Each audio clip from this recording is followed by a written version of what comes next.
السلام علیکم ورحمۃ اللہ وبرکاتہ۔ میرے پیارے بھائیوں اور بہنوں، آج میں آپ کے ساتھ ایک خاص بات شیئر کرنا چاہتا ہوں۔ یہ بات ہے ہمارے خالق اللہ تعالیٰ اور ان کے محبوب رسول محمد مصطفیٰ صلی اللہ علیہ کے بارے میں۔ رسول اللہ صلی اللہ علیہ وسلم نے فرمایا، تم میں سب سے بہتر وہ ہے جس کا اخلاق سب سے اچھا ہے۔ صحیح بخاری۔ دیکھیں یہ کتنی بڑی نصیحت ہے۔ ہم سب چاہتے ہیں کہ اللہ ہم سے راضی ہو جائے، تو پھر ہمیں اپنے اخلاق کو بہتر بنانا ہوگا، نرم بات کرنی ہوگی، دوسروں کے ساتھ اچھا سلوک کرنا ہوگا۔ ایک اور حدیث میں رسول اللہ صلی اللہ علیہ وسلم نے فرمایا، تم میں سب سے بہتر وہ ہے جو اپنے گھر والوں کے ساتھ سب سے بہتر ہے، اور میں اپنے گھر والوں کے ساتھ سب سے بہتر ہوں۔ سنن ترمذی۔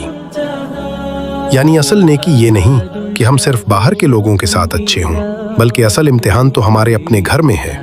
ہمیں اپنے والدین، بہن بھائیوں اور گھر والوں کے ساتھ اچھے اخلاق سے پیش آنا ہے۔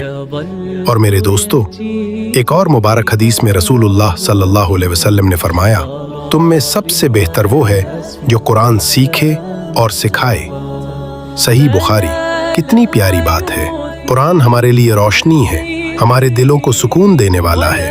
اگر ہم قرآن سیکھیں اور دوسروں کو سکھائیں تو ہم اللہ کے محبوب بندے بن سکتے ہیں۔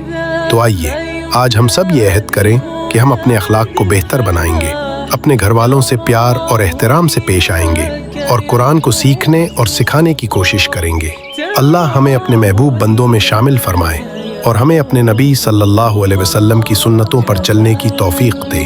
آمین۔ السلام علیکم ورحمۃ اللہ وبرکاتہ۔